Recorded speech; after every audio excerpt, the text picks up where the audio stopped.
la splendeur de la création. Le triomphe de la divine volonté sur la terre et le temps de paix dans les écrits des pères de l'Église, des docteurs et des mystiques, par Joseph Lianouzi, traduit de l'anglais par Jean-Claude Lemise. Dédicace. Ce livre est dédié à feu Monseigneur Fulton Sheen, dont la dévotion à l'heure sainte avant l'Eucharistie, à la Sainte Vierge Marie et à la papauté ont été pour moi une inspiration à la prêtrise. Prophétie sur le temps de paix de l'archevêque Fulton Sheen. Notre-Dame a demandé aux enfants d'annoncer à tous que viendrait dans le monde un grand temps de paix et que la Russie se convertirait. Debout devant l'autel à Fatima, parcourant du regard cette foule immense d'1 million de personnes, je quittais en esprit cette place blanche pour me rendre sur la place rouge de Moscou.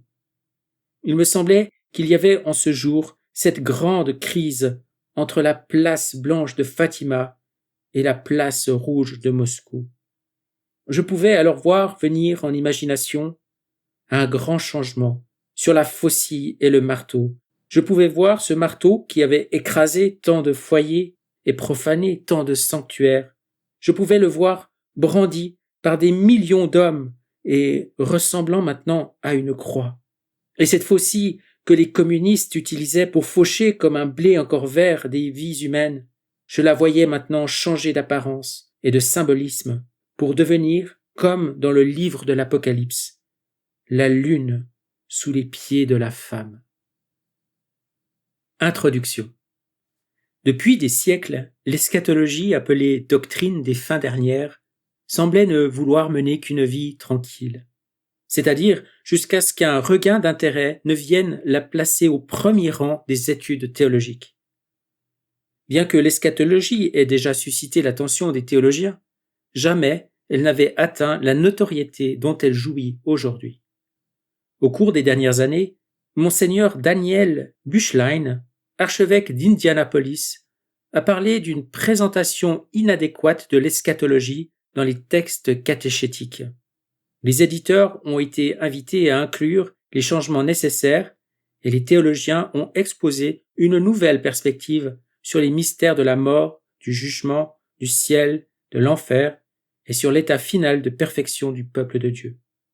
Ce qui avait jadis formé l'attitude des premiers chrétiens, Maranatha, viens Seigneur Jésus, a recommencé à dominer le paysage théologique tout entier.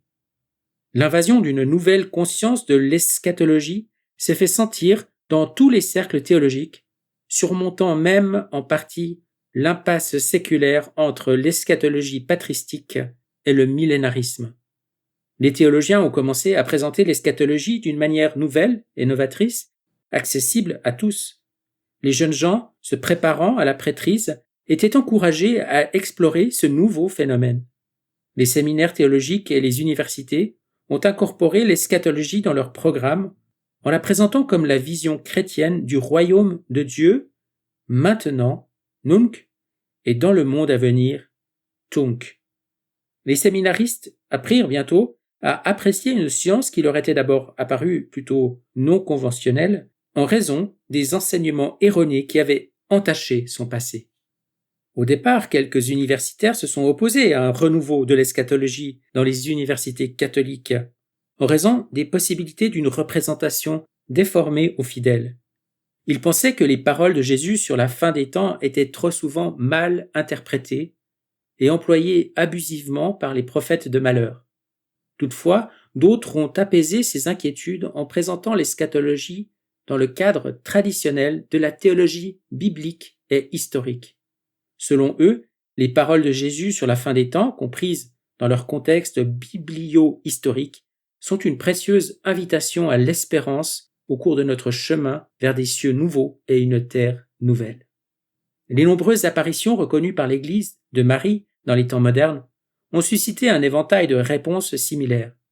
Si bien des fidèles ont reçu les messages de la Salette, de Fatima, d'Akita, de Béthania et de Cuapa dans un esprit d'optimisme et de renouveau. D'autres les ont présentés comme des oracles de mauvais augure. L'attitude d'optimisme et de renouveau est assurément plus en harmonie avec la vision de l'Église qui dérive des travaux eschatologiques des premiers pères de l'Église. Leur vision de la destinée historique de l'homme et de la nouvelle Jérusalem de paix et de sainteté se résume parfaitement dans la demande centrale du Notre Père que votre règne arrive, que votre volonté soit faite sur la terre comme au ciel.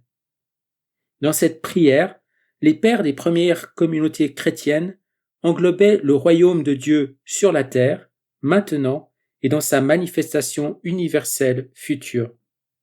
J'ai tenté de décrire ce royaume et son élucidation à travers les siècles par les pères de l'Église primitive, les docteurs, les auteurs ecclésiastiques et les mystiques reconnus. Leur littérature décrit de façon persuasive un temps de paix à venir et un degré élevé de sainteté chrétienne dans la vie de l'Église, temps durant lequel Satan est enchaîné et où la volonté du Christ règne triomphalement dans l'homme.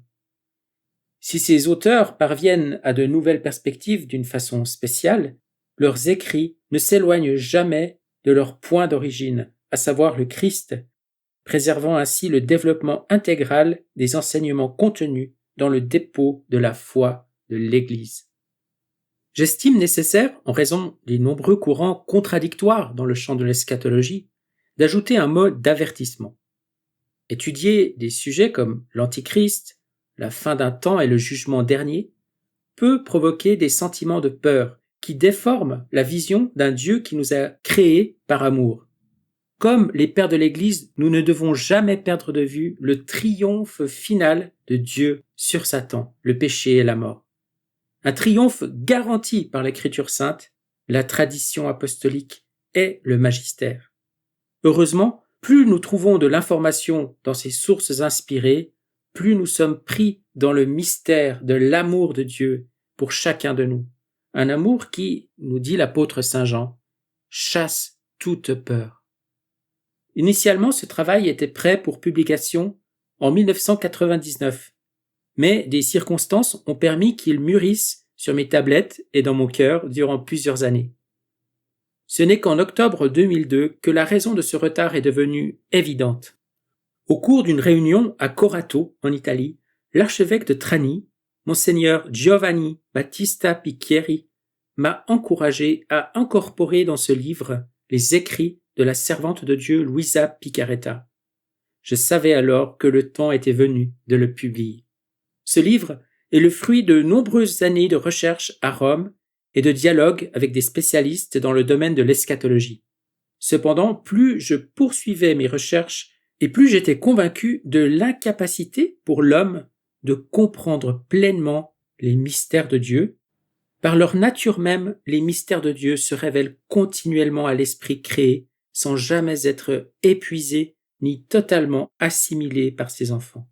Le docteur mystique Saint Jean de la Croix écrivait, à propos du mystère des révélations de Dieu, « Vouloir les limiter à ce que nous en comprenons et à ce que nos sens peuvent en concevoir, ce n'est pas autre chose que vouloir prendre avec la main l'air et les atomes qui s'y trouvent. Or l'air s'échappe de la main et nous n'étreignons que le vide. » Fin de citation. À la lumière de ce qui précède, je sympathise entièrement avec les maîtres d'Israël qui avertissaient leurs élèves de n'aborder l'eschatologie qu'avec une prudence extrême ou pas du tout. Le traité Mishnah Shajiga, excusez-moi pour la prononciation, déclare par exemple « Il aurait mieux valu pour lui qu'il ne soit pas né, celui qui médite sur ces choses, ce qui est en haut, ce qui est en bas, ce qui est devant et ce qui est derrière. » Le commentaire talmudique parle de plusieurs maîtres d'Israël qui, tentant de résoudre les mystères prophétiques, en ont subi les terribles conséquences. Ben Azaz mourut, Ben Zoma est devenu fou, Elisha ben Avouya est devenu apostat. Certes, il peut être troublant de s'intéresser à l'eschatologie. Afin d'éviter ce piège, j'ai parcouru le paysage eschatologique dans une perspective biblio-historique en utilisant le traditionnel modus operandi de l'Église, une méthode qui présente les enseignements traditionnels du passé à notre époque moderne comme un développement inspirer les enseignements du Christ. J'espère au moins avoir acquis par mes nombreuses années de recherche une conscience profonde de l'ignorance de l'humanité face à la sagesse incréée.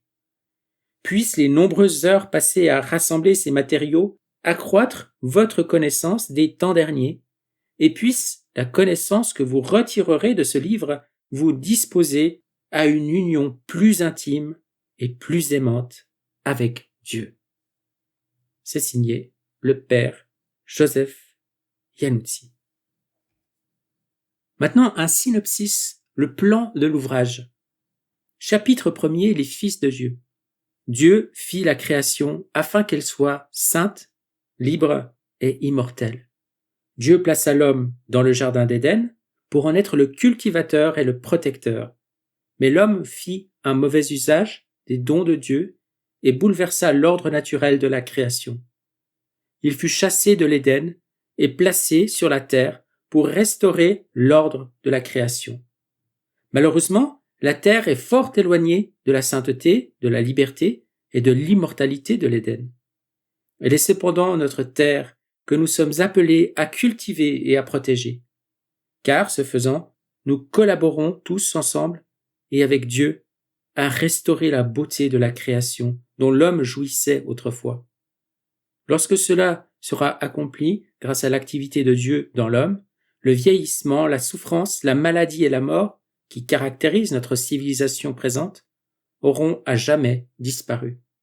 Dans ce chapitre, le saint Paul de la lettre aux Romains fait allusion au grand jour tant attendu de la libération de la création, et des déclarations du pape Jean-Paul II et du cardinal Ratzinger nous font découvrir une théologie de la restauration de la création.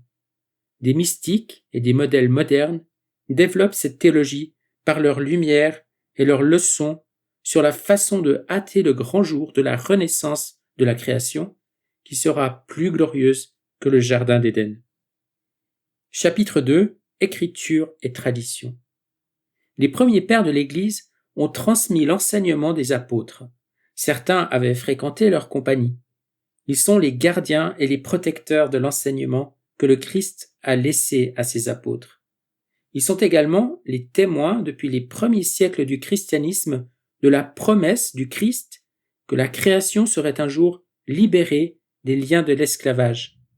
De l'homme à la bête, des galaxies aux planètes, la création tout entière sera libérée des lois actuelles du vieillissement, de la souffrance, de la maladie et de la mort dans une période de l'histoire de l'Église communément appelée le temps de paix. En plus des premiers pères, plusieurs docteurs de l'Église et des mystiques reconnus contribuent à l'élucidation de l'enseignement transmis par le Christ à ces sujets. On trouve parmi eux plusieurs modèles de sainteté du XIXe et du XXe siècle que nous étudierons plus en profondeur au chapitre 3-6, point culminant de ce livre. Comme toujours, Satan redoute et déteste la restauration de la création que Dieu a donnée aux hommes. Il sème la confusion et la controverse là où Dieu avait semé l'ordre et la paix, afin de faire obstruction au plan de restauration de Dieu. En particulier, Satan a habilement jeté la confusion parmi un grand nombre d'auteurs catholiques qui ont faussement taxé d'hérésie l'enseignement des premiers pères de l'Église sur une renaissance de la création, détournant ainsi notre attention du grand jour de libération de la création. Chapitre 3. Le temps de paix. 3.1. Les pères de l'Église. Ce chapitre pose le fondement doctrinal pour le temps de paix de la création à travers le témoignage des pères apostoliques et des premiers auteurs ecclésiastiques des premiers temps de l'Église. L'enseignement des pères sur ce temps était présenté sous la forme d'allégories. Ils utilisaient souvent un langage allégorique et symbolique, un style littéraire commun à leur époque, comme le montre un livre populaire de cette époque connu sous le nom de l'Apocalypse. De plus, l'Église apprécie les auteurs ecclésiastiques de l'Antiquité, dont la littérature renforce l'enseignement des apôtres et des premiers pères. Il se peut que le lecteur laïque trouve ce chapitre quelque peu prolixe en raison des monologues, de la terminologie et des citations tirées des plus anciennes sources documentées sur ce temps. Ces matériaux contribueront néanmoins à fournir leur fondement doctrinal pour les chapitres suivants, où le lecteur rencontrera une plus grande simplicité de style et de langage. Le chapitre fournit également, en raccourci, une chronologie bien utile des événements du monde à venir. 3.2. Les docteurs de l'Église. Pour des raisons d'ordre chronologique, les écrits des docteurs de l'Église sont présentés ici après les apôtres, les premiers pères et les différents auteurs ecclésiastiques. Cette séquence permet au lecteur de mieux apprécier la continuité historique de la pensée chrétienne sur le temps de paix. Cette doctrine a commencé avec le Christ, elle a été transmise aux apôtres et fut soigneusement élaborée au cours des siècles par les pères, les auteurs et les docteurs de l'Église primitive. Comme cette doctrine traditionnelle ne dévie pas de l'enseignement originel du Christ, le lecteur peut être sûr de son orthodoxie. Une attention spéciale a été portée à l'œuvre de saint Augustin, dont le livre « La Cité de Dieu » contient des perspectives nouvelles et irréfutables sur le temps de paix. La première résurrection décrite au chapitre 20 du livre de l'Apocalypse est examinée à la lumière des récentes études bibliques. Les caractéristiques du peuple et des événements durant le temps de paix sont rapportées en détail afin de fournir au lecteur un portrait de ce que sera la vie quotidienne lorsque la divine volonté régnera dans la volonté de la créature humaine et que la création tout entière sera libérée. 3.3. Le magistère et le millénarisme. Ce chapitre vital pour le théologien d'aujourd'hui définit l'hérésie de millénarisme, une définition qui n'a jamais été formellement prononcée, mais qui a troublé le jugement de l'Église sur un temps de paix universelle. L'enseignement que l'Église a condamné concernant une future utopie chrétienne se distingue clairement de celui qu'elle a approuvé concernant un temps futur de renaissance de la création. 3.4. L'Esprit Saint et Marie dans le temps de paix. Les mystiques reconnus de l'Église décrivent ce temps futur comme une présence nouvelle du Saint-Esprit qui grandit de façon exponentielle dans l'esprit humain. Les écrits de la servante de Dieu Luisa Picarreta et de la vénérable Conchita Cabrera de Armida, en particulier, reprennent le fil de la théologie de la restauration de la création, là où la littérature patristique l'avait laissé. Les spécialistes des Écritures affirment que l'effusion universelle de grâce sur toute la maison d'Israël, prophétisée dans l'Ancien Testament, est un don unique réservé au Saint-Esprit et à Marie pour la fin des temps. Saint Louis-Marie Grignon de Montfort, Saint Maximilien Kolbe et la vénérable Marie d'Agreda expliquent en détail le rôle de Marie comme formatrice des grands saints qui surgiront durant ce temps. Saint Paul annonce ce temps de sainteté chrétienne lorsqu'il décrit la future Église présentée au Christ, sainte et immaculée, avant son retour final dans la gloire, et le pape Jean-Paul II offre un commentaire sur les paroles de Paul. 3.5. L'activité éternelle de Dieu dans le sacerdoce. Ce chapitre examine théologiquement la nature et l'activité du sacerdoce du Christ, à laquelle ont été invités tous les chrétiens. Le théologien a aujourd'hui pour tâche de veiller à ce que l'interprétation de la parole de Dieu reste fidèle à son point d'origine. Il doit également éclairer le message de l'Évangile de perspectives plus profondes qui réaffirment son passé et orientent son avenir. Il fait cela en tirant continuellement du trésor des trois modes de transmission de la révélation, à savoir l'écriture sainte, la tradition et le magistère, sans négliger les lumières nouvelles des docteurs de l'Église, des saints et des mystiques. L'Église encourage toujours la contemplation de ces mystères, la méditation des Saintes Écritures et les nouvelles expériences de l'activité de Dieu. L'activité combinée de Dieu et des hommes contribue au processus de divinisation par lequel tous les hommes participent pleinement à l'activité éternelle du sacerdoce du Christ. 3.6. Les mystiques de l'Église. Ce chapitre présente la double activité de la divine volonté et de la volonté humaine dans la créature. En réponse à la controverse de ces dernières années concernant les écrits de la servante de Dieu, Luisa Picarreta, ce chapitre explique comment l'activité éternelle que Dieu communique à tous les baptisés est sujette à une multitude de variations et de progrès en états et en degrés. Les baptisés peuvent faire intérieurement sur terre l'expérience des réalités éternelles du ciel en vertu de leur participation au sacerdoce éternel du Christ, en progressant vers un état d'activité éternelle et continue de Dieu. L'activité éternelle et continue de Dieu constitue la marque et l'essence de ce nouveau don d'union mystique que Dieu offre à son Église aujourd'hui. Il est présenté ici pour la première fois d'une façon accessible aux théologiens comme aux mystiques. Cette union des volontés se dégage d'écrits reconnus aussi récents que ceux de mystiques du XIXe et du XXe siècle. Chapitre 4. La pleine participation de l'homme à la divine volonté de Dieu. Ce chapitre résume tous les éléments de ce nouveau don d'union mystique par lequel la créature humaine agit pleinement dans la divine volonté de Dieu. C'est un chapitre qui sera utile à tous les lecteurs, peu importe leur classe, leur rang ou leur place dans la société. Il présente une énumération point par point de toutes les caractéristiques que les mystiques reconnus par l'Église ont expérimentées en entrant et en vivant dans la divine volonté de Dieu pour ce qui concerne la croissance en sainteté, la connaissance et la perception.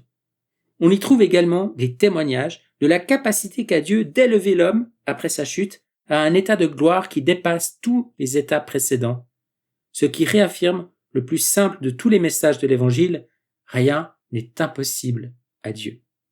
Finalement, la souffrance et la sanctification sont présentés comme deux éléments clés intimement reliés.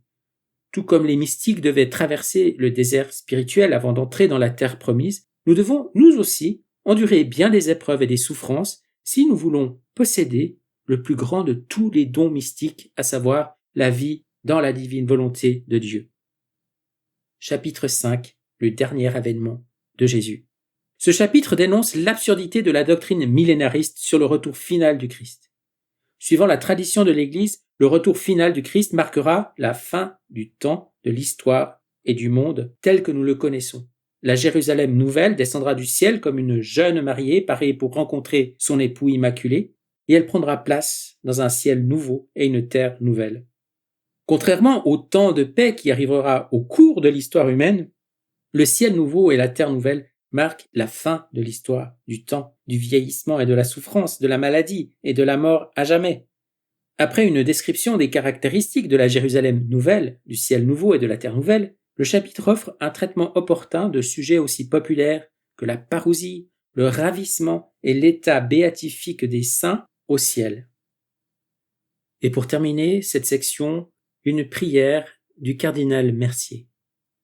Ô Saint-Esprit bien-aimé de mon âme, je vous adore.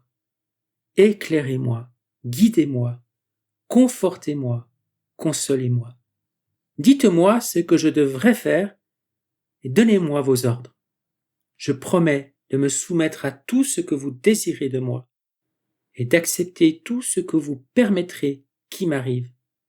Faites-moi seulement connaître votre volonté.